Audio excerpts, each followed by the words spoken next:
పరిశుద్ధ గ్రంథంలో అపోస్తుల కార్యములు 14వ అధ్యాయము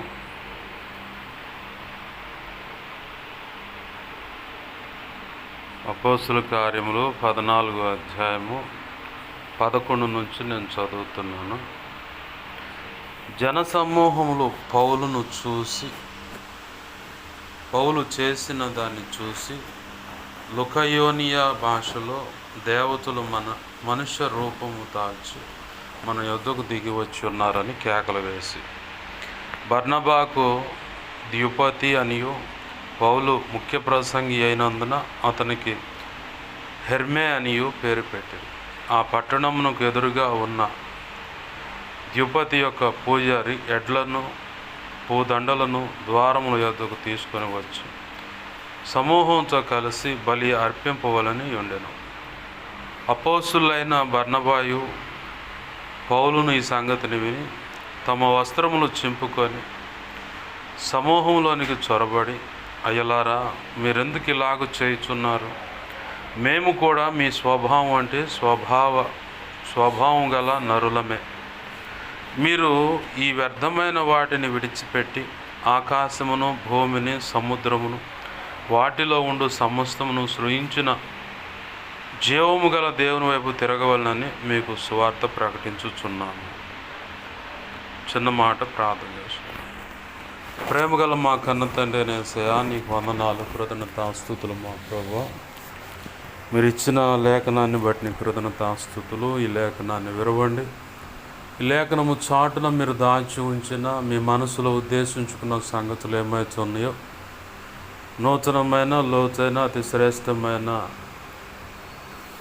ఆత్మ ప్రత్యక్షతలతో కూడిన లేఖన ప్రత్యక్షతో ఇమిడినటువంటి శ్రేష్టమైన వర్తమానము అయా, మేము సంపూర్ణ సిద్ధి పొంది ఈ భూమి మీద మాకు నువ్వు నిర్ణయించిన ఆయుష్కాలం అంతట్లో మా పట్ల నువ్వు కలిగిన ప్రణాళిక అనుగుణంగా నీ చిత్తమైన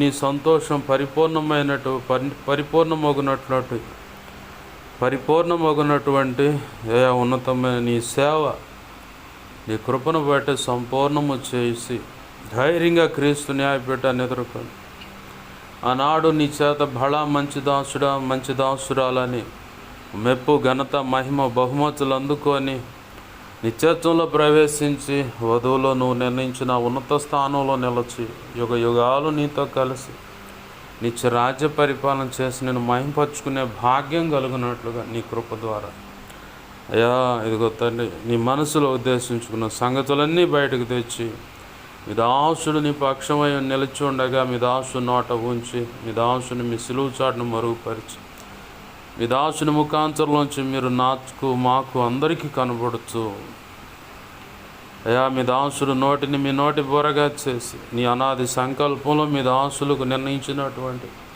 ధారాళమైన నీ ఆత్మ నడిపింపు, లేఖన ప్రత్యక్షత, ఆత్మ ప్రత్యక్షత, వాక్శక్తిని ఇచ్చి నీవే నాతో మాతో అందరితో సూటిగా, తేటగా, స్పష్టంగా మీరు మాట్లాడుతున్నప్పుడు మా అందరికి వినగలిగిన చెవిని, గ్రహించగల మనస్సును, లోబడు హృదయాన్ని, వాక్యానుగుణంగా జీవించే కృపను, హృదయ సున్నతిని మాకు దయచి అయా, దిద్దుబాటు మనస్సును మాకు దయచి శిష్యులైన సేవక గణముగా సిద్ధపరచబడినట్లుగా మేము నిత్యత్వము చేరు పర్యాంతం వరకు నీ పాదసేనలు శిష్యరకము చేస్తూ శ్రేష్టమైన సంగతులు నీ చేత బోధింపబడుతూ తరబేదు పొందుకొని నీ అనాది సంకల్పంలో నువ్వు నిర్ణయించినటువంటి ఆ ఉన్నతమైన సేవ భూదిగంతల వరకు వెళ్ళి చేసి ప్రతి ఒక్కరిని సత్యంలో ప్రతిష్ఠిస్తూ ప్రతి ఒక్కరికి సర్వసంపూర్ణం అందిస్తూ సంపూర్ణులుగా చేస్తూ సత్య సంబంధమైన సంఘ స్థాపనలో సరియా నీ చిత్తములో నువ్వు అనుకున్న రీతిగా నీ చిత్తానుసారమైన దయా స్థలాల్లో సత్య సంబంధమైన అయా సంఘాలు స్థాపిస్తూ, సంఘాలు కడుతూ, మందిరాలు కడుతూ 1 పేతురు 2:5 ప్రకారం ఆత్మ సంబంధమైన సజీవరాళ్ళ వంటి దేవ సంఘాలను కడుతూ ముందుకు వెళ్ళి నీ ఉన్నతమైన సేవ చేసి నేను మహింపరచున్నట్లుగా మాకు బోధించండి, బలపరచండి. ఉపదేశాన్ని అడ్డగించాలని ప్రయత్నం చేస్తున్నది దుష్టుడు, వాడి దూతలు, చీకటి, అంధకార శక్తులు, మరి ఇతర ఏవైనా సరే అడ్డుపడుతున్నాయి. వాటి ప్రభావాన్ని మత్తయి 16:18-19, మత్తయి 18:18 ప్రకారం మహాపునరుద్ధాన శక్తిని బట్టి కలువరి సిలువలో మా కొరకు నువ్వు చెందించిన రక్తాన్ని బట్టి వాటి ప్రభావాన్ని బంధిస్తున్నావు, నిత్య నరకంలోకి విసిరి కొడుతున్నావు. నీ సంతోషం పరిపూర్ణమైనట్లు వాటి ప్రభావం ఇప్పుడు వేస్తున్నాం, లయమైపోవును గాక.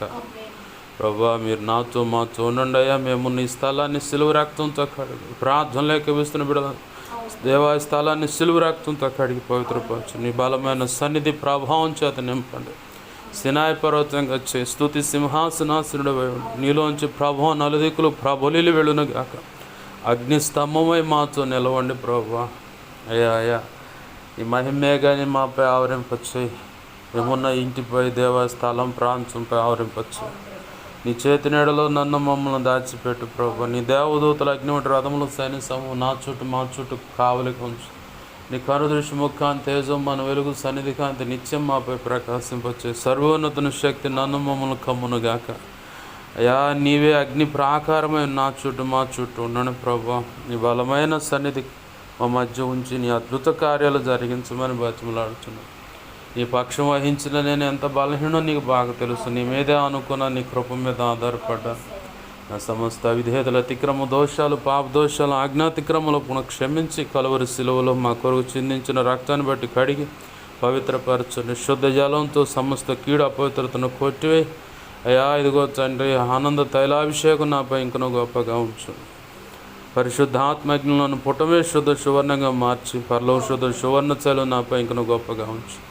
యేసుకేలు 2:1-2 ప్రకారం నన్ను మమ్మల్ని ఆత్మచేత నింపి చక్కగా నిలబెట్టి మాతో ముచ్చటించండి.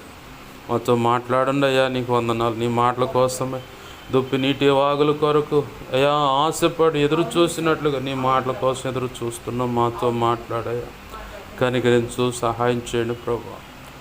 అపోస్తుల కార్యం 4:27-37 ప్రకారం యెషయా 51:16 ప్రకారం మత్తయి 10:1-7-20 ప్రకారం నీ కృప నాకు దయచే ప్రభు.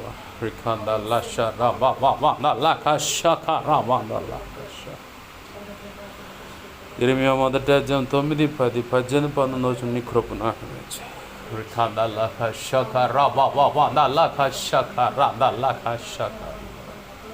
నీవే నాతో మాతో అందరితో బలమైన పరిశుద్ధాత్మ ప్రభావం చేత నింపబడిన వాక్కుల ద్వారా నాతో మాతో మీరు ఈ మాటలు వింటున్న ప్రతి ఒక్కరికి పరిశుద్ధాత్మలోని అగ్నిలోని బాప్తీసు అనుభవం నీ కృప ద్వారా కలుగునుగాక.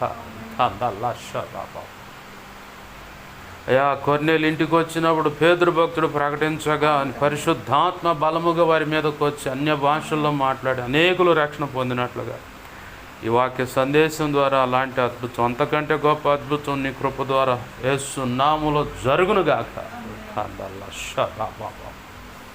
కనికరించమని నీ వాక్యాన్ని బట్టి కృతజ్ఞతాస్తుతులు చెల్లిస్తూ నీ కృప ద్వారా అద్భుత కార్యాలు జరిగించమని అయ్యా ఇదిగో తండ్రి సూచక్రియలు జరుగుతున్న వెంటనే వాక్యం స్థిరపరచబడినదని చెప్పని ఆనాడు లేఖనంలో సెలవిచ్చినట్లు దేవా అలాగ జరిగించమని, అంతకంటే అద్భుతంగా జరిగించమని. ఇదిగో సదాకాలము నేను నీతో ఉన్నాను, అలాగ నాతో మాతో మీరు నువ్వు అనుకున్న కార్యం జరిగించమని యేసయ్య ఉన్నత అనంత శక్తిగల నామమున అడిగి వేడుకొని ప్రార్థించి సమస్తం పొందుకొని కృతజ్ఞతాస్తుతులు చెల్లించి నీ కృపాస్తాలకు నన్ను మమ్మల్ని అప్పచెప్పుకున్నాం మా తండ్రి. ఆమేన్. ఆమేన్. ప్రభునందు సమకూడిన నా ఈ మాటలు వింటున్న ప్రతి ఒక్కరికి ప్రభు అయిన యేసుక్రీస్తు వారి పేరట నా హృదయపూర్వకమైన వందనాలు. అందరికీ వందనాలు. చదువుకున్న లేఖన భాగంలో పౌలు భక్తుడు ఓ ప్రాంతానికి వచ్చాడు. ఆ ప్రాంతంలో దేవుని యొక్క మాటలు ప్రకటిస్తూ ఉన్నాడు. దేవుని మాటలు ప్రకటిస్తూ ఉంటే అక్కడ చిన్నప్పటి నుంచి అంటే ఒక కుంటివాడు కనపడుతాడు. అక్కడ పై వచనాలు గమనిస్తే అక్కడ లోస్త్రాలో బలహీన పాదములు గల ఒకడు ఉండేను. అతడు పుట్టినది మొదలుకొని కుంటివాడై ఉండెను, నడవలేక కూర్చుండువాడు అంట. అయితే పౌలు భక్తుడు దేవుని మాటలు ప్రకటిస్తూ ఉంటే చాలా ఆసక్తి కలిగి ఎంత ఆసక్తి అంటే ఆ మాటలు వింటాన్ని బట్టి నేను కూడా బాగుపడగలను. ఎవరు? నేను కూడా బాగుపడగలను. ప్రభు లేఖనం సాక్ష్యం ఇస్తుంది కదా, వినుట వలన విశ్వాసము కలుగును. ఆ వినే మాటలు ఎవరి అంటే యేసుక్రీస్తు యొక్క ఆయన గురించి చెప్పబడుతున్న మాటల వల్ల విశ్వాసం కలుగుద్దట. అలాగనే ఆ మాటలు వినటం వలన కూడా అనేకుల్లో స్వస్థత కూడా కలుగుతుంది. ప్రభు ఆ కృపను కూడా రిలీజ్ చేశాడు. ఆమెన్, హల్లెలూయా. ఎందుకు అంటే తన వాక్కును పంపించి అనేకులను బాగు చేస్తానని కూడా దేవుని లేఖనంలో మాట ఉంది. ఆ మాట ప్రకారము ప్రభు కృపను బట్టి ఆ లోస్త్ర అనే ప్రాంతంలో పౌలు బర్నబాలు ఇరువురు కలిసి దేవుని పక్షంగా కదిలి సేవ చేస్తూ ముందుకు వెళుతున్న పరంపరలో ఆ ప్రాంతంలో నిలబడి దేవుని మాటలు అందిస్తూ ఉన్నారు. ముఖ్య ప్రసంగిగా సహకారిగా బర్నబా ఉన్నాడు, ముఖ్య ప్రసంగిగా పౌలు భక్తుడు ఉన్నాడు. అయితే ఇక్కడ మనం ఒక్కసారి ఎన్నిక అడుగు వేసి దేవుని మాటలు ధ్యానిస్తే ఆ వాక్కులో అంత శక్తి రావడానికి అసలు కారణమేంది? వాక్కులో అంత శక్తి రావడానికి కారణమేంది? మనం కూడా ఒకవేళ సేవ చేయాలనుకుంటున్న ఆసక్తి కలిగిన బిడ్డలు ఒకవేళ ఉండొచ్చు, లేదు సేవలో ఉన్నవాళ్ళు, సేవకురాలుగానో సేవకుడిగానో ఉన్నవాళ్ళు ఈ ప్రశ్న ఆటోమేటిక్గా పుడుతుంది. ఎందుకంటే అనేక మంది దైవజనులు ఊరకొక మాట వాక్కలా రిలీజ్ చేస్తేనే అద్భుతాలు జరుగుతున్నాయి, ఊరకలా ముట్టుకుంటేనే అద్భుతాలు జరుగుతున్నాయి.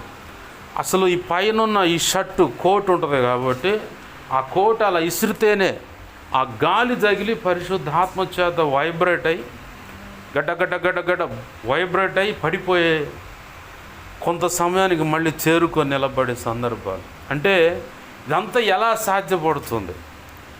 ప్రపంచం అనుకుంటుంది, క్రీస్తుని ఎరగనటువంటి ప్రజలు కూడా అనుకుంటారు, ఇదంతా వీళ్ళు డూబు చేసి డబ్బులు లాక్కోవటానికి ఇదొక ట్రిక్.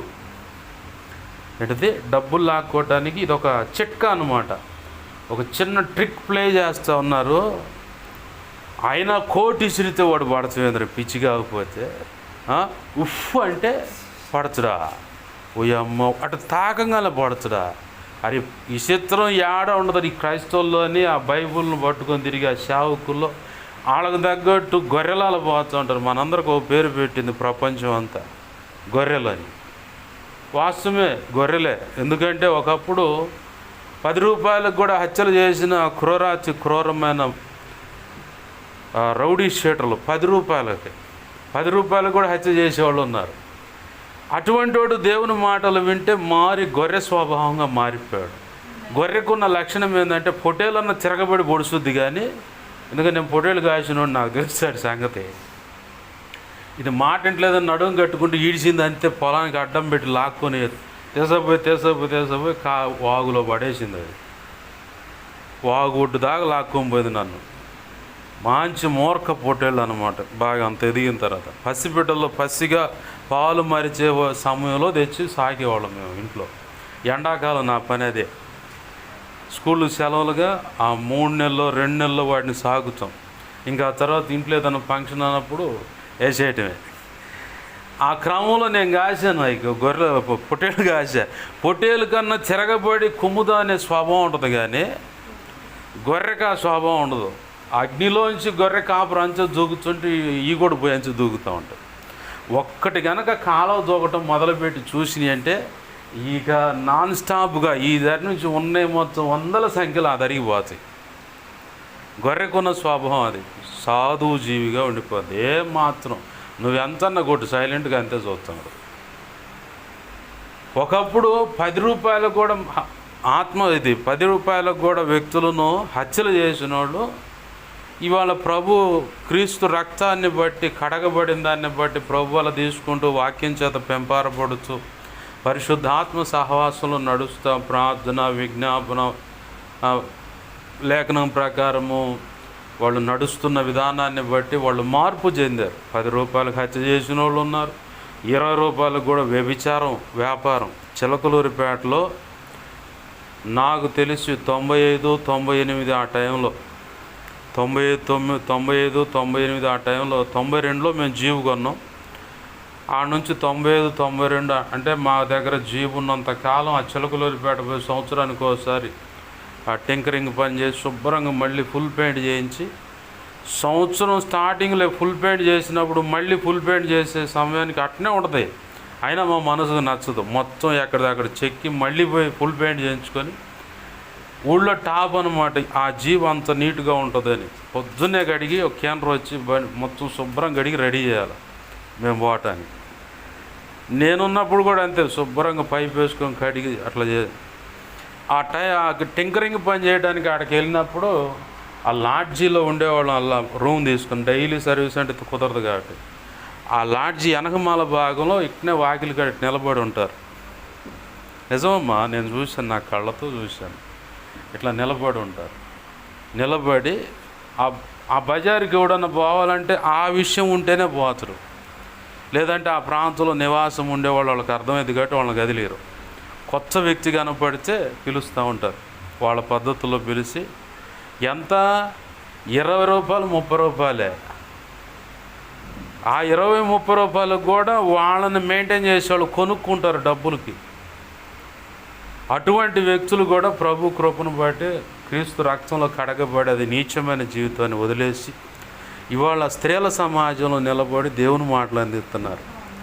చిలకలూరిపేటలో షాలేమన్న దగ్గర ప్రారంభంలో రక్షణ పొందిన వ్యక్తులు వాళ్ళే తెల్లవారుజాము 4 గంటలకి 3 గంటలకి ఇళ్లలో పనులకు ఒప్పుకొని పోతా ముందు 1 గంట ప్రార్థన చేయటానికి గంట ముందే లేచి ఇంట్లో పని చూసుకొని ఆ తర్వాత మందిరానికి వచ్చి ప్రార్థన చేసుకొని అప్పుడు ఇళ్లలో పనులకు వెళ్ళేవాళ్ళు.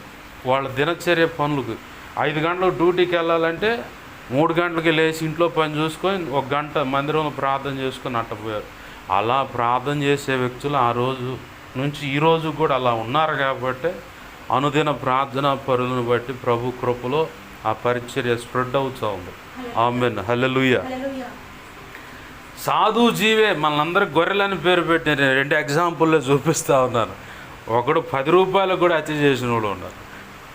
భయంకరమైన మాంత్రికులు అనుకున్నవాళ్ళు, చేతబడులు చేసేవాళ్ళు, సేవకుల మీద మాంత్రిక ప్రయోగాలు చేసే డిఎస్ దినకరన్ గారి మీద ప్రయోగం చేసిన రాజారావు అనే మాంత్రికుడు. ఆయన ఫారెస్ట్ ఆఫీసర్, ఒక కానిస్టేబుల్. అఘోరాల దగ్గర తరఫీదు పొంది ఏంది డీజే దినకరు ఏంది పెద్ద నా దగ్గర ఎన్ని శక్తులు ఆయన ప్రయోగించి ఏమీ లేదు, చప్పగా అన్ని ఎన్నికి వచ్చి చూడగానే ఇక దేవుడు దర్శించాడు, రక్షణ పొందాడు. శవాల నుంచి వచ్చి ఆ పురుగులు తిన్నంట ఆ మనిషి. మీరు వాన్ చేసుకోమాకండి. ఏంది అలాంటి క్రూరాతమైన పరిస్థితుల్లో ఉన్న వ్యక్తి మారాడు. కేఏ పాల్ గారు తెనాలి ప్రాంతంలో దేవుని మాటలు ప్రకటిస్తూ ఉంటే బర్నబాస్ అని ఇప్పుడు గురజాల ప్రాంతంలో సేవ చేస్తున్నాయి. తెనాలి ప్రాంతం అయింది.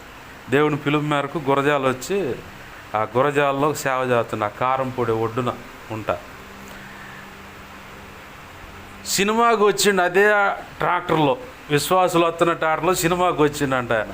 సినిమా చూసి రిటర్న్ 12 గంటలకు ఎవడుంటాడు, మళ్ళీ రిటర్న్ పోవడానికి మళ్ళీ ప్రయత్నం చేస్తే ఇటు కూడా మా నూరోళ్ళు ఉన్నారు కదా ఆడ పోదని చెప్పాను. కానీ చివరిలో ప్రార్థన కేపాల్ గారు, దురాత్మ అంధకార శక్తుల చేత పీడించబడుతున్న వాళ్ళు ఎక్కడ ఉన్నారో వాళ్ళ బంధకాల నుంచి విడిపించబడాలి, ప్రార్థన చేద్దాం అందరం ఏకీభవించండి అంట. ఏన్లో ఉన్న 500 బయటకు వచ్చినాయి అంట. మనిషిలోకి వశీకరణ అనేసి కొన్ని శక్తులను మాంత్రికులు లోపలికి లక్షల రూపాయలు పోసి తెచ్చుకుంటారు. వాళ్ళ దేహంలో ఉంటాయి. మాంత్రిక ప్రయోగాల చేత పీడించబడుతున్న వాళ్ళు అందరికీ విడుదల కలగాలని ఈ ఈయనలో ఉన్న శక్తులను బయట వెళ్ళండి, పోయి ఆ ప్రార్థన ఆపండి, జరగకుండా సేవకుని డిస్టర్బెన్స్ చేయండి అన్నాడు. ఇవన్నీ కట్టగట్టుకుని ఆడపోయేసరికి ఏ సున్నాములో బంధిస్తున్నాం. కానీ గడ్డ వణుక్కుంటూ వచ్చి వెనకాల నిలబడి అంటే వరుసగా 500 వణుకుతున్నాయి అంట. ఏం చూస్తుందంట మాంత్రికుడు. ఏందిరా వణుకుతున్నారు, ఏందిరా ఏం మాట్లాడరు ఏంటంటే మేము పోలేము ఆడికి, మా వల్ల కాదు. ఆ దెబ్బతో మా తాత చేసిన పొరపాటు నా జీవితంలో ఇక్కడ తెచ్చిండు, అసలు వీటి వల్ల ఏమీ ఉపయోగం లేదని చెప్పని అర్థమై మళ్ళీ దేవుని కృపను బట్టి రక్షణ అనుభవంలోకి వచ్చి ఇవాళ దేవుని కృపలో సేవ చేస్తుంది. అంత సేవకుల మీద మాదిరి ప్రయోగాలు చేసిన వాళ్ళే మారు మనసు పొంది సేవ చేస్తున్నారు. వాళ్ళు ఒకప్పుడు క్రూరత్వం తెలియదు, అజ్ఞాన స్థితి. కానీ క్రీస్తు రక్తంలో ఎప్పుడైతే కడగబడ్డారో వాళ్ళు సాధువు జీవులు అయ్యారు. మనందరికి ఏం పేరు పెట్టారంటే గొర్రెలు అని పేరు పెట్టారు. ఏంది? ఓకే, గొర్రెలే.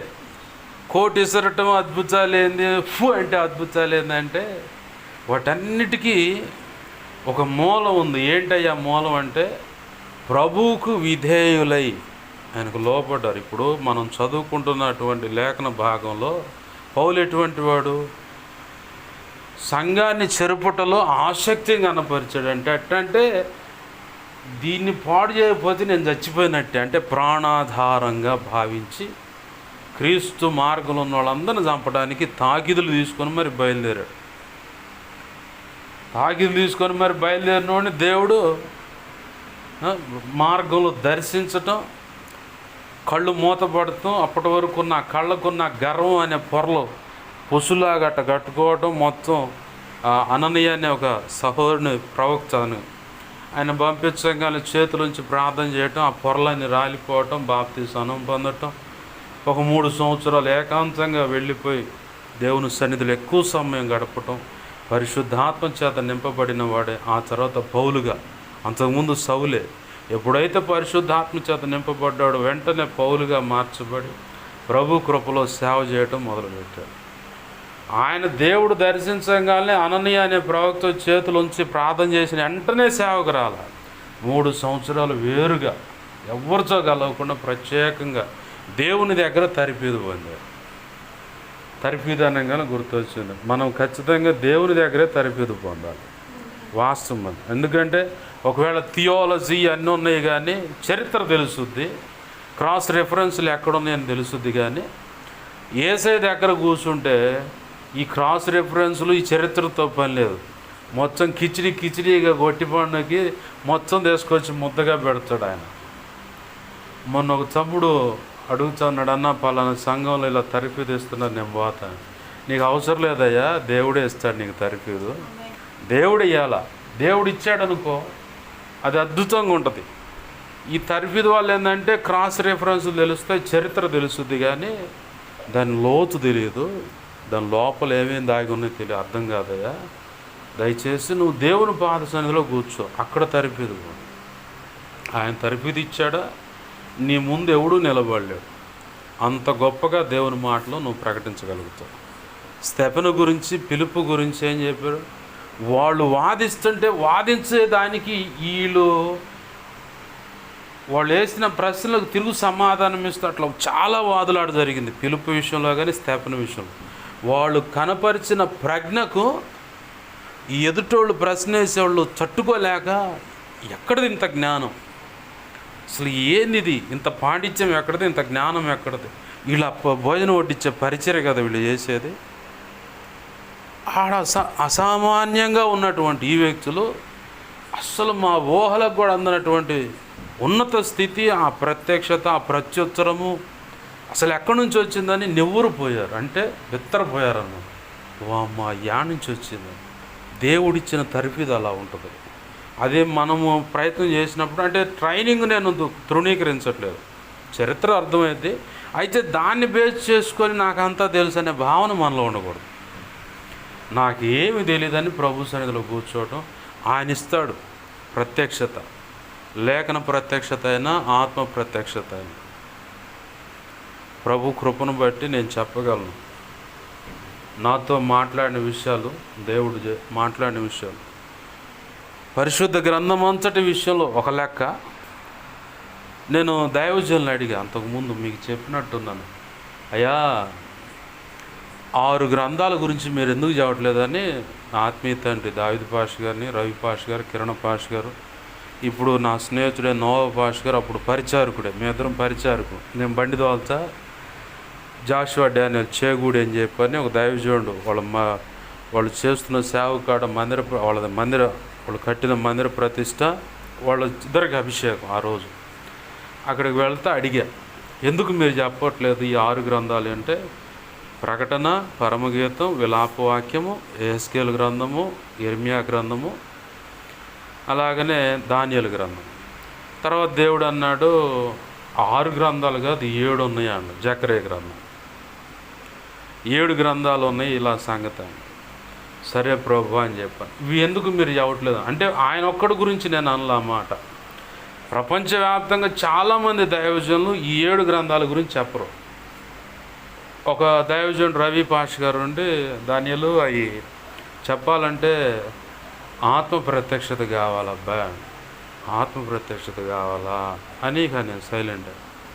ఇక అప్పుడు దేవుని పాదాలు పట్టుకొని మొరపెడుతుంటే మొన్న ఈ మధ్య దేవుడు నాతో మాట్లాడు.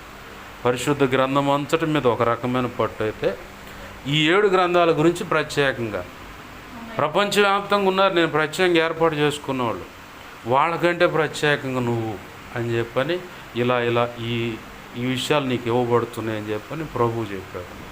సరేనయ్యా నీ ఇష్టం అని చెప్పని దేవుని పాదాలు పట్టుకొని ఆయనకు అప్పచెప్పుకోండి. ప్రభు కృపను బట్టి అదే రీతిగా వర్తమానాలు అందుతూ ఉన్నాయి ప్రజలకు. దేవునికి మహిమ కలుగును గాక. హల్లెలూయా. అయితే నేను ఇక్కడ ఎందుకు ఈ సాక్ష్యాన్ని కోడ్ చేయాల్సి వస్తుందంటే దేవుని సన్నిధిలో నుంచి లేఖనం ప్రత్యక్షత ఉంది, ఆత్మ ప్రత్యక్షత ఉంది. ఈ రెండిటితో పాటు మూడవది ధారాళమైన దేవుని ఆత్మ నడిపింపు కూడా ఉంది. ఈ మూడిటితో పాటు ఇంకోటి వాక్ శక్తి ఉంది. ఈ 4 ఎక్కడ మనం సంపాదించగలుగుతామంటే దేవుని సన్నిధిలో ప్రత్యేకంగా మనం గడిపినప్పుడు. విస్తారంగా మాట్లాడటం వల్ల దోషణ పొరల నేరక మనం పొర్లుతే అన్నాడు దేవుడు. అయితే విస్తారంగా మాట్లాడకుండా సమయోచితమైన జ్ఞానం కలిగి ఇప్పుడు ఈ విషయం ఇంతమటికే మాట్లాడాలి. దైవజనుడు ఫిరే గారి దగ్గర ఆయన పక్కనున్న వాళ్ళ గురించి చెబుతుంటే నేను విన్నాను, నేను కూడా కొంత చూశాను. ఈ సబ్జెక్ట్లో ఆయన ఇన్వాల్వ్ అయి మాట్లాడాలనుకుంటేనే 2 మాటలు తేల్చి మెలకున్నాడు.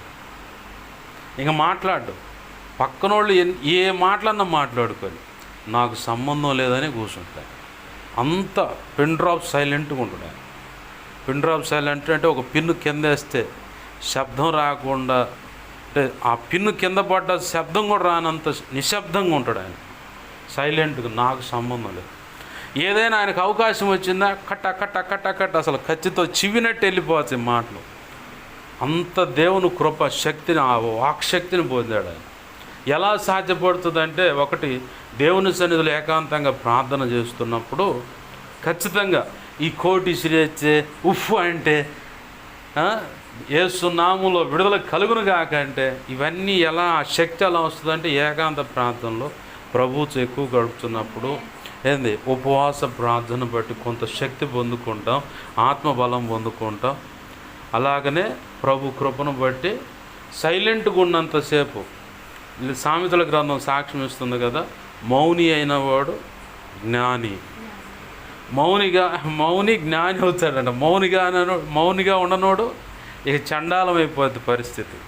విషయం తెలియకుండా తొందరపడి కొంతమంది ప్రత్యుత్తరం ఇస్తూ ఉంటారు. అతని మూఢత్వాన్ని కనబరుస్తున్నాడని కూడా లేఖనం సాక్ష్యం ఇస్తుంది. మనం ఎవరైనా విషయాలు చెప్తున్నప్పుడు ప్రశాంతంగా వింటాం. నేను ప్రభు కృపను బట్టి ఇంతకుముందు అయితే వాళ్ళు చెప్పకముందే టక మాట్లాడాను. తర్వాత దేవుడు అన్నాడు, కొద్దిగా వాళ్ళు ఏం చెబుతున్నారు ప్రశాంతంగా విను. అంతా విన్న తర్వాత అప్పుడు మాట్లాడాను. చాలా సందర్భాల్లో తొందరపడి అట్లనే వాడుక మనదేమన్నా పరలోకం నుంచి దిగొచ్చిన బాడియా, మట్టి బాడియా కాబట్టి తొందరపడి ఆ బుద్ధి అప్పుడప్పుడు వేరే వాళ్ళ దగ్గర మాట్లాడే ప్రయత్నం ఆగంటాడు. వాళ్ళు చెప్పిందంతా ప్రశాంతంగా విన్న తర్వాత ప్రత్యుత్తరమే సరే ప్రభు అని చెప్పి.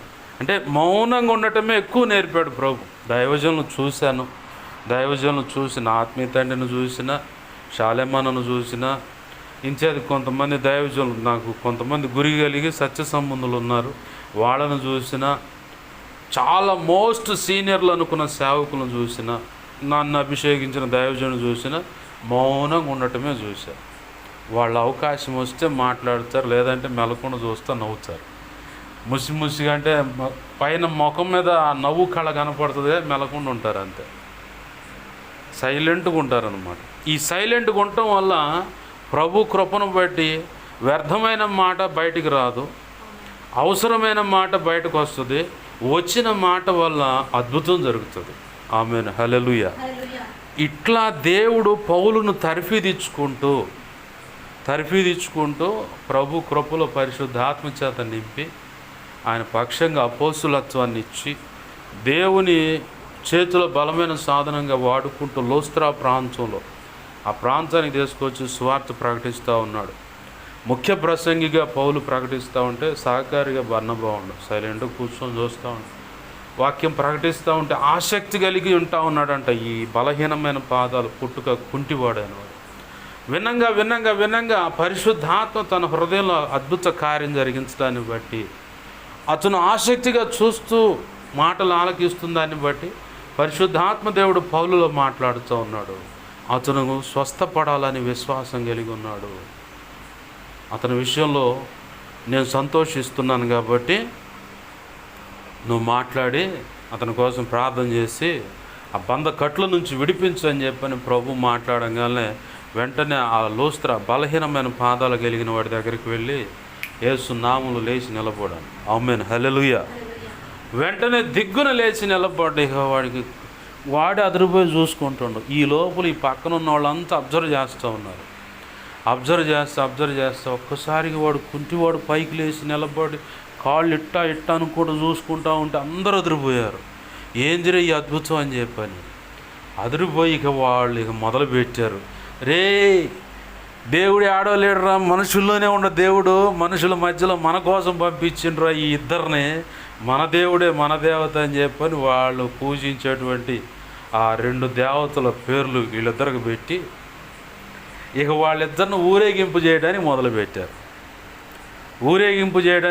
పెడితే వీళ్ళు బట్టలు చించుకొని అయ్యలారా మీకు దండం పెడతాం, మేము కూడా మీలాంటి వాళ్ళు, మాదేం లేదు ఇక్కడ గొప్పతనము, యేసయ్య నామాన్ని బట్టి నీకు సువార్త ప్రకటించాను, ఆ శక్తి గల నామాన్ని బట్టి అతను కూడా బాగుపడ్డాడు తప్ప మళ్ళీ ఏమీ లేదని.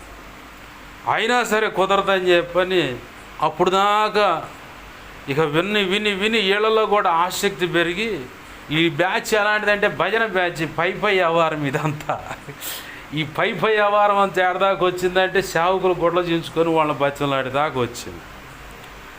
ఈ సేవా పరిచయం చేస్తున్న వాళ్ళని కొంతకాలంగా గమనిస్తున్నటువంటి యూదులు అలాగే అన్యులు కూడా ఉన్నారు. ఈ యూదులు అన్యులు అంతా కలిసి యూదులే అన్యులను రేపి, అంటే ఇక్కడ 2 కోణాలు వస్తాయి. ఇప్పుడు క్రీస్తు రక్తంలో కడగబడి ఉన్నాం కాబట్టి మనం యూదులంటే క్రీస్తు రక్తంలో కడగబడిన వారు, అంటే ఈ సేవా పరిచర్య దేవుని మాటలు ఆ దైవజనుడి ద్వారా అందుతున్న విషయాలు దేవుని ప్రజలు అంటే అన్యులకు కానీ దేవుని ప్రజలకు కానీ అందకుండా వీళ్ళ కడుపులో ఖర్చు పెట్టుకున్నారు. ఇది ఒక బ్యాచ్. వీళ్ళు ఇంతటితోనే ఉండకుండా వాళ్ళ బంధువులు ఉంటారు, అన్యులు ఎవరో ఒకళ్ళు బంధువులే కావచ్చు, చుట్టుపక్కల ఉన్నవాళ్ళు వాళ్ళ మాట చెబితే వినేవాళ్ళు వాళ్ళని రేపారు. ఏందిరా సైలెంట్గా ఉంటారు, అంతా చేసేదంతా తేడా అయితే మన సంగతి మనం ఇదంతా ఏంది అది ఇది అని చెప్పని వాళ్ళు చిన్నగా రెచ్చగొట్టారు. వీళ్ళు కాపు కాసుకున్నారు, ఎప్పుడు దొరుకుతారా ఎక్కడ దొరుకుతారా అని. మనం సువార్త ప్రకటించేటప్పుడు దేవుని సేవ చేసేటప్పుడు మనకు తెలియకుండా వెనకమాల లోకంలో అంటారు కదా, వీడు పందికొక్కులాగా మా వెనకాల చేరి మట్టి దవ్వి గొంతలు వేసాడు మాకని. అలాంటి బ్యాచ్ క్రీస్తు రక్తంలో కడగబడిన సేవకులు ఉన్నారు, అంటే విశ్వాసులుగా మొదటిగా విశ్వాసులు, పరిచారకులు ఉన్నారు, సంఘ పెద్దల్లో ఉన్నారు, అలాగే అభిషేకించబడ్డ దైవజనుల్లో కూడా ఉన్నారు. చాలా చోట్ల నేను గమనించింది ఏంటంటే దేవుని శ్రేష్టమైన వాక్కు లేఖనాన్ని కొలబద్దగా ఏర్పాటు చేసుకొని ఇట్లా స్కేల్ పెడితే లైన్ గీస్తే ఎలా అయితే కరెక్ట్గా ఉంటుందో అలాంటి శ్రేష్టమైన బోధ అందుతున్న దాన్ని బట్టి అరాకొర లోకంతో రాజీపడి లోక సంబంధమైన ఆశలు కోరికలతో రాజీపడి ఇటు దేవుడు కావాలా, ఒకప్పుడు వదిలేసి వచ్చిన ఆ దేవతలు దేవుళ్ళు కూడా కావాలి, ఆ పద్ధతులు కావాలి, ఆ కొలుపులని ఆ పూజలని ఆ మొక్కుబళ్ళని ఆ వాకులు చెప్పేవాళ్ళ కాడకని ఇలా ఈ కోణంలో ఒక కోణం అయితే, ఇంకోటి స్వేచ్ఛగా మేము బ్రతకాలి. గతంలో కూడా చెప్పాను, క్రీస్తు రక్తంలో కడగబడిన వారు చాలామంది మేము స్వేచ్ఛగా బ్రతకాలి అనుకుంటున్న వాళ్ళు నేను గమనించాను.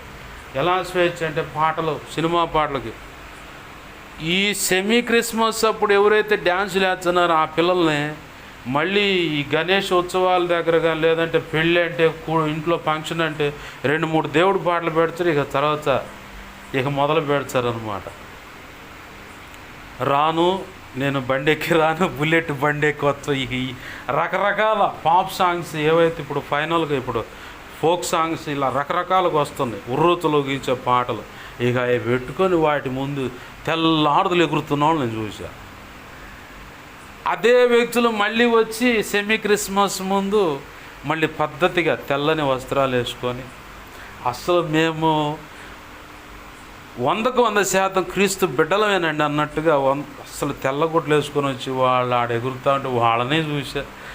అదే వ్యక్తులు ఇంకోసారి స్టెప్పులు వేస్తుంది చూసా. అదే వ్యక్తులు మళ్ళీ విగ్రహాల దగ్గర పోయి కొలుపులు అంటే వాళ్ళు అర్పించినటువంటి అది తీసుకొచ్చుకొని తింటున్న వాళ్ళని చూసా. ఏంది ప్రభు వీళ్ళు ఇలా ఉన్నారంటే వాళ్ళు రాజీ పడ్డారు. ఐగుప్తు మళ్ళీ వీళ్ళలో పొడ చూపుతూ ఉంది. ఐగుప్తు నుంచి కానాను ప్రయాణంలో ఉన్నటువంటి ఇజ్రాయేలీలు 430 సంవత్సరాలు ప్రభువా ప్రభువా ప్రభువా అని చెప్పి భయంకరమైన వాళ్ళ మొరలు మూలుగులు పరలోకంలో చేరేంత దాకా మొరపెట్టారు. మనం చేయగలుగుతాం అంత పెద్ద ప్రార్థన? పొరపాటు కూడా చేయం.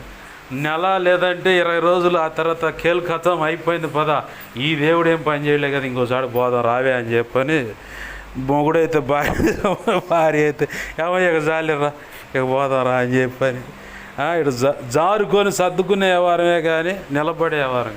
430 ఏళ్ళు మొరపెట్టారంటే 4 తరాలు వదిలిపెట్టకుండా మొరపెడతాడు. 10 అద్భుతాలు దేవుడు చేశాడు మోషేని పంపించి. ఎర్ర సముద్రం కాడ ఒక అద్భుతం చేశాడు. అది దాటంగా లేక మొదలుపెట్టారు. ఇక ఎర్ర సముద్రం కాడిచే మొదలుపెట్టారు. ఎర్ర మోషే పగబెట్టుకున్నావు కదా, ఐగుప్తులో నిన్ను ఎదిరించావనే కదా ఈడకు తెచ్చి ఎడైతే మొత్తాన్ని పూడ్చిపెడతానికి ఎడారి బాగుంటుందనే కదా నువ్వు ఈడకు తెచ్చాను. ఏంది ప్రభు అంటే నాకెళ్ళి చూస్తుంది కర్రజాప సముద్రంకి వెళ్ళా. అక్కడ దేవుడు వచ్చుకుంటే ఇక ఆ తర్వాత మొదలుపెట్టిండు దరువు. ఎర్ర సముద్రం దాడుతుందో నీళ్ళు మొదలుపెట్టారు. సేనాయి పర్వతం మీదకి మోసే పోయాడు. ఏడ్రా అరే అహరోను, ఏడ్రా మీ అన్న ఏడ్రా, మీ తమ్ముడు ఏడ్రా, ఏడ్రా అని చెప్పని ఇక మొదలు పెట్టారు. మిరియాం ఏడ మీ తమ్ముడని. చివరికి అహరోను ఎదిరించలేక వీళ్ళు దుర్మార్గులు అని చెప్పని మూర్ఖ ప్రవర్తనకి వెళ్ళవాళ్ళని మీరు చెప్పి పోయి కమ్మలు తీసుకురండి అని చెప్పని పోగులు అవి తెచ్చి పోత పోసి అచ్చు పోసి దూడ బొమ్మ. ఆహా ఓ ఇజ్రాయేలు చూడు, ఐగుప్తు నుంచి మనం బయటకు తెచ్చిన దేవుడు ఇదే అని చెప్పని మొరపెట్టారు. వాస్తవానికి అదేనా? ఆ దూడ బొమ్మ ఏడుందంటే ఐగుప్తులో వాళ్ళు ఆచరించే దేవత బొమ్మ ఒకటి ఉంది. వీళ్ళు అటుపోయి ఐగుప్తులో ఉన్నటువంటి ఆ పద్ధతులు, ఆలోచనలు, ఆ కోరికలు వాళ్ళకి ఇష్టం వచ్చిన వాళ్ళు బ్రతుకుతున్నారు. వాళ్ళ మధ్యలో చూసి ఈ వచ్చే గుంపు కూడా కొంతమందిని వెనకాల సంచులు వేసుకొని తెచ్చుకున్నారు. మిశ్రిత జనము వల్ల అని లేఖనం సాక్ష్యం ఇస్తుంది. క్రైస్తవుడు నడిచే పద్ధతుల్లో బాగానే నడిచే పర్లేదు, పక్కన పలు రకాల పద్ధతులు ఉన్నవాళ్ళు వాళ్ళకెళ్ళి చూసినప్పుడే వీళ్ళు కొత్తగా తెగులు పుడుతుంది. వాళ్ళు చూడు వాళ్ళు ఎంత ప్రశాంతం, వాళ్ళు చూడు ఎంత ప్రశాంతం. అట్టనే ఆశాపు కుమారులు అట్టుకుంటారు, ఆశాపు కుమారులు అట్టుకుంటారు. చూడు ప్రభువా దుర్మార్గం బ్రతుకుతున్నాడు, ఎంత పచ్చగా ఉండు, మాకెందుకయ్యా, మాకెందుకు ఈ కష్టాలు అని చెప్పని ఆ లేఖనం మొదలుపెట్టి చివరిలో అంటాడు వాళ్ళని కాలు జారే చోటునే పెట్టాం. వాళ్ళు ఎప్పుడు కింద పడుతారో వాళ్ళకి అర్థం కాదు. అయ్యో పశుప్రాయుడైన నేను ఎంత అవివేకంగా ఎదుటికి వచ్చి వాదించానే, నన్ను క్షమించు ప్రభు, నేనైతే క్షేమ స్థితిలో ఉన్నాను అంటే మూర్ఖంగా మనమే మాట్లాడుతాం. ఆ లేఖనం అర్థం ఏంటంటే పక్కన మిశ్రిత జనాన్ని వాళ్ళ మిశ్రిత పద్ధతులను చూసి వాళ్ళే బాగున్నారు అని చెప్పి అనుకొని ఏందని ప్రభును సణిగల. ఆనాడు ఇజ్రాయేలీల మధ్యలో ఐగుప్తు నుంచి కానాను ప్రయాణంలో ఉన్నటువంటి ఇజ్రాయేలీల మధ్యలో ఈ మిశ్రిత జనం కూడా ఉన్నారు. వాళ్ళని బట్టి సణుగులు పుట్టి చివరికి దేవుని దగ్గరికి ఆడకు వచ్చారంటే మాంసం అంటే ఆ కీర దోసకాయలు, ఆ ఉల్లిగడ్డలు, ఆ చేప ముక్కలే గుర్తవుతున్నాయి. ఇక లాభం లేదని మొత్తాన్ని వరుసపెట్టి ఐగుప్తులో నుంచి వచ్చినటువంటి 6 లక్షల కాల్బలం టోటల్గా సంఖ్య బైబిల్ పండితులు చెబుతున్న మాట 30 లక్షల మంది. సంఖలో ఉన్న పిల్లగాడి కానించి ఆ 30 లక్షల మంది మొత్తాన్ని ఒక ఇద్దరిని తప్ప మొత్తాన్ని తుడిచిపెట్టిండు. నడిపించే నాయకుడు మోషే కూడా పోయిండు, అహరోను పోయిండు, మిరియాము పోయిండు, వాళ్ళ పిల్లలు. అయితే సున్నతి లేనటువంటి సంతానము యోర్దాను నది దాటింది. వాళ్ళతో పాటు ఐగుప్తులో సున్నతి చేయబడినటువంటి కాలేబు, యెహోషువలు మాత్రమే ఆ మిగతా ఇజ్రాయెల్ ప్రజలతో పాటు యోర్దాను నది దాటారు. మిశ్రిత జనాన్ని బట్టి వచ్చిన సణుగులు అంటే ఈరోజు క్రైస్తవత్వంలో కూడా నేను చూసిన ప్రపంచంలో ఆళ్ళను చూసుకొని దేవుని ప్రశ్నిస్తున్నాం, కానీ వాళ్ళు కాలు జారే చోటునున్నారన్న సంగతి మనం మర్చిపోతున్నాం. ఒక కోణం. ఇంకోటి ఏంటంటే వాళ్ళ వల్ల దేవునికి వ్యతిరేకంగా సణుగులు, గొణుగులు, దేవునికి నచ్చినటువంటి పద్ధతుల్లో మనం చూస్తూ ఉన్నాం. ప్రభునందు ప్రియమైన దేవుని బిడ్డలు గమనించండి. ప్రభు అంటున్నాడు, ప్రభు యొక్క లేఖన కాంతిలోంచి మనతో మాట్లాడుతున్న విషయం ఏంటంటే మిశ్రిత జనం ఎవరైతే ఉన్నారో ఆ మిశ్రిత జనం వల్ల సణుగులు, గొణుగులు. పౌలు చుట్టూ కూడా ఇక్కడ కొంతమంది మిశ్రిత జనం ఉన్నారు. ఆ మిశ్రిత జనంలో కొంతమంది రాజీ పడ్డవాళ్ళు ఉన్నారు. క్రీస్తు రక్తంలో కడగబడిన వారు కూడా లోకంతో రాజీ పడ్డవాళ్ళు ఉన్నారు. వాళ్ళే కాకుండా ఇంకా కొంతమంది వాళ్ళ పక్కన చుట్టాలు గాను, బంధువులు గాను, ఇరుగు పొరుగు గాను ఉంటా ఉన్నారు. ఎవరు చెప్పని విడ్డూరంగా ఏందమ్మా ఈ దైవజనుడు ఇంత ఇదిగా చెబుతుండని చెప్పని మాట్లాడేవాళ్ళు కూడా ఉన్నారు. అయితే లోకంతో రాజీ పడి ఈ చుట్టుపక్కల ఉన్నవాళ్ళు చెప్పిన మాటలను బట్టి కొంతమంది దైవజనులకు వ్యతిరేకంగా చెప్పబడుతున్న మాట పైకి చాలా చక్కగా ఇష్టంగా అంగీకరించబడుతున్నట్టుగానే ఉంటున్నారు, కానీ రహస్యంగా కొంత అనేకులతో మంతనాలు చేసి వాళ్ళతో మాట్లాడుకొని చివరికి దైవజనుడి విషయంలోనే కీడు కల్పించేంత పరిస్థితి దాకా వచ్చారు. ఓ పక్క వాళ్ళ మధ్యలోనే ఉన్నారు. ఈ కుట్రతో ఉండి అందరూ ఒకటే ఒక చోట ఆ లోస్త్రాలో బలహీనమైన పాదాలు కలిగిన వాని జీవితంలో జరిగిన అద్భుతాన్ని బట్టి అరే మన దేవుడు దేవతలు ఇలా వచ్చారని చెప్పని ముఖ్య ప్రసంగి అయిన పౌలుకు ఒక పేరును, బర్నబాకు ఒక పేరు పెట్టి ఇక ఎడ్ల బండి తెచ్చి ఆ ఎడ్ల బండి మీద ఊరేగిచ్చ దండలేసి ఇక కొబ్బరికాయలు, టెంకాయలు కొట్టి ఉంటారు నాకు తెలిసి ఆ టైంలో. మనం గనక దేవుడు గనక దేవతగా బొమ్మ ఇట్లా వస్తూ ఉంటే ఆ నిమ్మకాయలు కోసి పసుపద్ది, కుంకుమద్ది వాటిని వేసి 2 చేతులు ఇట్లా ఇంటిలాగా పడేలాగా అటు ఒకటి వేసి నీళ్లు పోసి దండం పెట్టి కొబ్బరికాయ కొట్టి వాళ్ళు ఏదో నిత్య ప్రసాదం ఆ టైపులో వీళ్ళని కూడా మొదలు పెట్టుంటారు నాకు తెలిసి. మొదలు పెడితే ఆ బళ్ళని ఎక్కకుండా బీక్కొని పాడుకొచ్చి అయ్యా మీకు దండం పెడతాం, మేము దేవుళ్ళం కాదన్నారు. దేవుని మాటలు సూటిగా ప్రకటించబడుతున్న దాన్ని బట్టి నచ్చని పరిస్థితి. ఎందుకంటే రాజీ పడ్డారు వాళ్ళు, లోకంతో రాజీ పడ్డారు. లోకంలో ఉన్నటువంటి వ్యక్తులకి నచ్చని మాటలు అందుతున్న దాన్ని బట్టి వీళ్ళు చెప్పిన మాటలు వాళ్ళు వినేటట్టుగా, వాళ్ళు చెప్పిన మాటలు వీళ్ళు వినేటట్టుగా వీళ్ళు ఇటు లోకము క్రీస్తు రక్తంలో కడగబడి కూడా లోక పద్ధతులతో కూడా రాజీ పడ్డవాళ్ళు, లోకంలో ఉన్నటువంటి రక్షణ లేనటువంటి ఆ వ్యక్తులతో, ఆ మిశ్రమ పద్ధతులు ఉన్నటువంటి ఆ వ్యక్తులతో వీళ్ళు కలిసి వీళ్ళ మనసులు ఏకీవించడాన్ని బట్టి దైవజనుడు సూటిగా చెబుతున్న మాట నచ్చక పలు ప్రాంతాల నుంచి వారు వెంబడిస్తున్నారంట. ఎక్కడ దొరుకుతారు వీళ్ళు, ఎక్కడ దొరుకుతారని. ఆ లేఖనం చూస్తే పైన కనపడుతుంది. అపోస్తుల కార్యంలో ఆ లేఖనంలో పైన ఒక మాట ఉంటుంది. 5వ వచనంలో 4వ వచనం, ఆ పట్టణము జన సమూహంలో భేదములు పుట్టగా కొందరు యూదుల పక్షముగాను కొందరు అపోస్తుల పక్షంగాను ఉండరు. అయితే ఇక్కడ ఇంకో మాట 5వ వచనంలో ఉంటుంది. అన్యజనులను యూదులను తమ అధికారులతో కలిసి వారి మీద పడి వారిని అవమానపరిచి రాళ్ళు రువ్వి చంపవలెనని ఉండిరట. మరియు అన్నాక అంతకుముందు ఏదో జరిగింది. కొన్ని ప్రాంతాల్లో దేవుడు అద్భుతంగా దైవజనులు వాడుకుంటున్న దాన్ని బట్టి వీళ్ళకు నచ్చగా ఆ పద్ధతులు, ఆ మాటలు నచ్చగా, దేవుని లేఖన కాంతిలో కరాఖండిగా ఇలా ఉండకూడదు, ఇలా ఉండాలి, ఇది పద్ధతి అని చెప్పి నచ్చక వీళ్ళు ఆల్రెడీ రెడీగా కాచుకొని ఉన్నారు. ఎట్లా అన్యజనులు యూదులు తమ అధికారులతో కలిసి వారి మీద పడి వారిని అవమానపరిచి, అంటే దొమ్మిగా మీదకొచ్చి పడి అవమానపరచటం ఒక కోణం, నీచాతి నీచమైన మాటల చేత. ఇంకోటి ఏంటంటే అధికారులతో చేతులు కలిపి ఎట్లాగానే సరే ఆ వ్యక్తిని రాళ్ళు రువి, అంటే మాటల యుద్ధం, రాళ్ల వంటి నోటి మాటలతో మానసికంగా నిన్ను గాయపరిచేటువంటి ఒక కోణం. అలాగనే ఆ మాటలను బట్టి ఏం చేస్తాం, మనస్తాపం చెంది చచ్చిపోతే బాగుండి, ఇంత బ్రతుకు బతికి ఇంత నీచమైన మాటలు నేను పడాలని. మా దైవజనుడు ఆత్మీయ తండ్రి అన్నాడు, సిగ్గుపడేవాడు, మొఖమాట పడేవాడు, ఒక మాట అంటే రోషపడేవాడు సేవకు పనికిరాడు.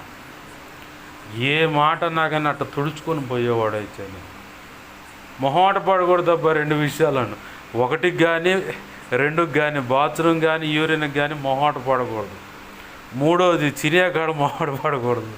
ఆకలి అవుతుందా పోయి తినాలా. ఈ 3 విషయాల్లో మొహమాట పడ్డావా ఆకలికి ఎండుకుంటావు. 1, 2 అంటే రోచవుతావు. వీటికాడ మొహమాట పడకూడదు. ఇంకోటి సిగ్గుపడకూడదు. వాళ్ళు ఏమైనా అనుకుంటారని నేను చెప్పి తినరేమో, ఏవద్దు. నిన్ను అవమానపరిచినా సరే దేవుని గురించి 4 మాటలైనా సరే అందించు. 3వది నువ్వు గిల్టీ ఫీల్, నువ్వు రోషం తెచ్చుకున్నావు అనుకో దేవుని పని చేయలేవు. ఏ మాట అన్నా సరే తుడుచుకొని పోయే వారం ఉండాలి. తుడుచుకొని పోయే మాట అయితేనే నువ్వు సేవలో సక్సెస్ అవుతావు. తుడుచుకొని పోయే వారం లేదనుకో, నన్ను అంత మాట అంటుడా, వాడి దగ్గర నేను పోయేది ఏంటండి, ఆడవాళ్ళేది దాని దగ్గర నేను పోయేది ఏంటండి.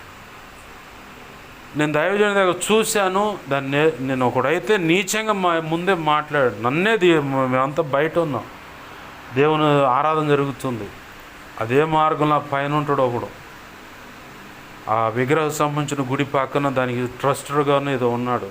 వాళ్ళ అబ్బాయి గడ్డి మోపేసుకొని వస్తా, మీ అమ్మ ఎవడుదిరా ఈ రోడ్డు అని చెప్పని నీచమైన మాట మాడి అందరం పిడికిలో బిర్రగా బిగించి పట్ట పట్ట పట్ట పళ్ళు కొరుకుతా సైలెంట్గా చూస్తూ ఉన్నాం. ఎందుకంటే అక్కడ సేవ జరగాల. మేము కోపడితే సేవ జరగదు, ఆడ ఆగిపోద్ది. కాబట్టి అది కాదని అంతకుముందు టెంట్ వేసినప్పుడు కూడా ఒకసారి అట్నే వచ్చాడు. అయినా సరే మా ఆత్మీయ తండ్రి దగ్గర చూసింది ఏంటంటే, ఒక దైవ సేవా పరిచయకు తర్ఫీదు అవుతున్న ఒక వ్యక్తి మరి ఎవరి ద్వారా ఎటువంటి చెడు సమాచారం ఉండో తెలియదు. దైవజనుడు నిలబెట్టి నువ్వు అట్రా ఇట్రా అది ఇది అని చెప్పి అన్నాడు. సరే అని చెప్పని నవ్వుతూనే ఇట్రా తమ్ముడు అని ప్రార్థన చేసి పక్కకు వచ్చాడు. తర్వాత దేవుడు మాట్లాడితే మళ్ళీ పోయి ప్రత్యేకంగా ఇంటికి పోయి, అసలు ఏమైందయ్యా, ఏం తెలిసి నువ్వు ఇలా మాట్లాడుతున్నావు అంటే, లేదు అది ఇది అని చెప్పంటే, నిజం ఇదయ్యా, నువ్వు తప్పుగా అభిప్రాయపడుతున్నావు, ఇంక దీన్ని కూడా నమ్మకపోతే ఇంక దేవునికి అప్పచెబుతున్నా నేను అని చెప్పని ప్రార్థన చేసి సైలెంట్గా పక్కకు. ఇవన్నీ మేము చూసిన దాన్ని బట్టి ఇక ఏంటంటే నా జీవితంలో చాలా ఎదురైన సందర్భాలు ఉన్నాయి. ఒక అన్న అయితే ఒక ప్రాంతంలో వేరే తమ్ముడు బలపరచడానికి వెళ్తున్నా సేవలో, వాళ్ళ నాన్న బిర్రుగా దాగి ఆయన అటు పక్కనుండు, నేను కోటం జరిగించి ఇంట్లోంచి బయటకు వస్తున్నా. మన పిల్లల్ని అనుభవించడానికి వస్తుండే రాయుడు, మన పిల్లల్ని పాడు చేయటానికి, మన పిల్లల్ని శారీరకంగా అనుభవించడానికి వస్తుండే రాయుడు అని చెప్పాను. తమ్ముడు పక్కనే ఉండు, అన్నా అండు, సేవలు ఇవన్నీ కామునే, నేను ఆ దురుద్దేశంతో రాలా, నేను బలపరచడానికి వచ్చా, నీకు మనసు పుట్టి మళ్ళీ రమ్మంటే వస్తా, ఇక సెలవు అని చెప్పనేసి ప్రార్థన చేసి దేవునికి అప్పచెప్పేసి వచ్చేసి ఇంకో ప్రాంతానికి పోతే ఆ కుటుంబానికి మేలు లేకపోతే ప్రొటెక్షన్ లేదు. 50 రోజులు ప్రొటెక్షన్ ఇచ్చాం. వాళ్ళ అమ్మగారి ఇల్లు కేసులో ఇంత ఇల్లు 5,20,000 తాకట్టుకి ఎగిరిపోద్ది. మా అమ్మ పోయి పంచాయతీ చేసి అది ఇప్పితే 25,000 డబ్బులు, చిరాజాయిడు తాంబూలం పళ్ళెంలో పెట్టిస్తానమ్మా, ఏసైనా కూడా నమ్ముకుంటాను, ఏసైనా నమ్ముకుంటాను అన్న మాట అందని ఆ పిలిచిన అక్క అమ్మని స్వతంత్రంగా ఇంట్లో బిడలాగా ఉంటుందని, ఆ కారణాన్ని బట్టి నీ డబ్బులు వద్దు, నీ తాంబూలం వద్దు, ఏసై నమ్ముకోపో అని చెప్పని వదిలేసేసి అన్ని రోజులు తిరిగి ఇవాళ ఏమంటుంది, మా అమ్మ ఇచ్చింది, నేను నమ్ముకున్న ఫలానా అమ్మ ఆమె ఇచ్చిందని. ఆ బజార్లో వాళ్ళు మీరు బతుకున్నంతకాలం మీ తరతరాలు కూడా ఆ తల్లి పేరు చెప్పుకొని బతకాలి మీరు. ఆమె లేకపోతే ఇల్లు ఎప్పుడో ఎగిరిపోయేదా. ఆమె ఉంటుంది ఇప్పుడు మన పిల్లల కోసం వస్తుండ అని చెప్పి. వాళ్ళ ఆయన మా ఇంట్లోనే ఉండి అన్నం తిండి, ఆయన కూడా ఎందుకు వచ్చండి అని అడ్డగించను. ఇవన్నీ అన్న వద్దులేమ్మా మీరు కష్టపడి మాకుండా బస్ స్టాండ్లో కూర్చొని ప్రార్థన చేసుకుని పోవాలి. అట్లా చేసిన తర్వాత ప్రభు కృపను బట్టి ఒక ఇల్లు ఆకే పరిచయం చేస్తే ముస్లిమ్స్ ఇద్దరు రక్షించబడ్డారు. ఏంది ఎందుకు ఇటు వచ్చాము, మానసికంగా నిన్ను కృంగదీయటానికి గాయపరచడానికి భయంకరమైన మాటలు వస్తాయి. వాటిని తుడుచుకొని పోయే మాట అయితేనే సేవ, లేకపోతే సేవ కాదు. మొన్న ఈ మధ్య నాకు కంపెనీ రాళ్ళు పడ్డాయి. ఎట్లాంటివి అంటే యాడికి పోయినా ఇద్దరు ఉన్నారంట. నాకు ఏ ఊరు పోయినా కానీ ఇద్దరు ఉన్నారు. ఏంది 12 సిమ్ములు మెయింటైన్ చేస్తుండు. నేను చెప్పా వరుసగా వేరే ఒక అన్నయ్యకి మా అక్కకే చెప్పా, మాయ్ పలానా ఊరు పోతున్న ఇద్దరికి ఇచ్చే సిమ్ములు, పలానా ఊరు పోతున్న ఇద్దరికి ఇచ్చే సిమ్ములు, 6 చోట్లకి 6 రెళ్ళు 12 సిమ్ములు ఇచ్చానమ్మా అని చెప్పాను. అదేందిరా, ఒక్క సిమ్ముకు రీఛార్జ్ చేసుకోవడానికి ఎవరు ఎక్కడ ఏందని ఎత్తుక్కుంటున్నా నేను. 12 సిమ్ములు మెయింటైన్ చేసే మొక్కమేనా నాది. ఏంది ఇవన్నీ సైతాన్గా ఆడుతున్న ఆటలు.